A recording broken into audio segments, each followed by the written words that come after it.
आज महाराष्ट्र के deputy CM Ajit Pawar ने भी पर्चा भरा है। बारामती सीट से नामांकन उन्होंने दाखिल किया, जहां चाचा और भतीजे के बीच चुनावी मुकाबला देखने को मिल रहा है, क्योंकि इस सीट पर अजित पवार के मुकाबले में योगेंद्र पवार हैं, जिनके चाचा हैं अजित पवार।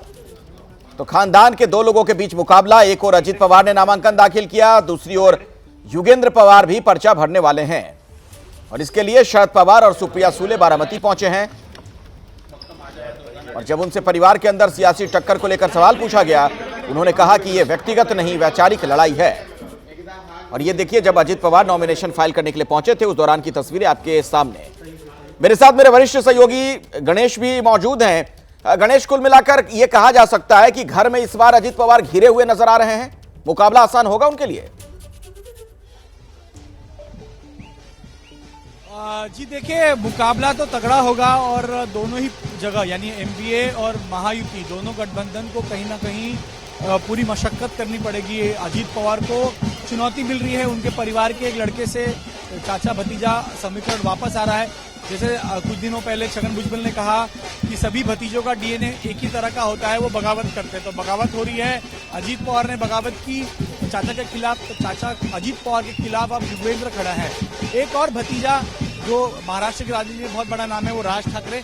अभी कुछ देर पहले राज ठाकरे यहाँ पहुंचे और उनकी पार्टी के तमाम कार्यकर्ता यहाँ पर हैं। वर्ली, मैं फिलहाल वर्ली विधानसभा क्षेत्र में हूँ और वर्ली में बिग फाइट है। बिग फाइट इसलिए क्योंकि आदित्य ठाकरे खड़े हैं और उनके खिलाफ मनसे के संदीप देशपांडे खड़े हैं, जिनका फॉर्म भरने के लिए अभी राज ठाकरे यहाँ पहुंचे हैं। और यहीं से मिलिंद देवरा का नाम भी सामने आ रहा है। तो वर्ली एक तरह से प्रतिष्ठा की सीट है और इस प्रतिष्ठा की सीट के लिए पूरी ताकत उद्धव ठाकरे अपने बेटे के लिए लगा रहे हैं, राज ठाकरे अपने पार्टी के उम्मीदवार संदीप देशपांडे के लिए लगा रहे हैं। तो शिवसेना की तरफ से यानी शिंदे की तरफ से मिलिंद देवरा को जिताने के लिए तमाम कोशिशें शिवसेना की तरफ से जारी है। तो ये राजनीति है।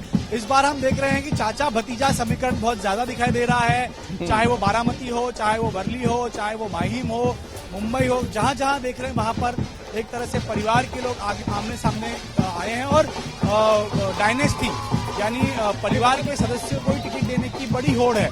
इस बार बड़ा युवा वर्ग चुनाव के मैदान में उतरा है। कुछ उम्मीदवार तो 25-26 साल के हैं। तो महाराष्ट्र में इस बार अलग अलग समीकरण हैं, युवा वर्ग दिग्गजों के सामने खड़े हैं। अब देखना होगा कि किसको कहीं से क्या सीटें मिलती हैं। लेकिन जैसा अजित पवार की बात की, तो राज ठाकरे के बेटे अमित ठाकरे ने भी देखिए आज उनका नामांकन भरा, एक बड़ा शक्ति प्रदर्शन किया, जहां पर अमित ठाकरे ने एक विश्वास जताया कि मैं युवा हूं और माहिम से इस बार परिवर्तन होगा। माहिम में सदा सरवणकर जो शिवसेना की तरफ से सिटिंग एमएलए है, वो आज फॉर्म भरने वाले थे, लेकिन उन्होंने फॉर्म नहीं भरा। उनको शायद दबाव बनाया जा रहा है कि वो अपना नामांकन न भरे या इस बार चुनाव से थोड़ा पीछे हटे, क्योंकि लोकसभा में राज ठाकरे ने बीजेपी मोदी के नाम पर शिवसेना शिंदे गुट को भी समर्थन दिया था। तो इस बार जो हम कह सकते हैं कि एक तरह से मदद मनसे को हो, इस वजह से माहिम का अभी भी समीकरण पूरी तरह से बना नहीं है। ठीक है, सदा सरवणकर क्या करते हैं इस पर सबकी नजर बनी हुई है। कल आखिरी दिन है, उसके बाद ये सब साफ हो जाएगा। ठीक है गणेश ठाकुर, मैं आऊंगा दोबारा भी, आगे आपसे हम बात करेंगे।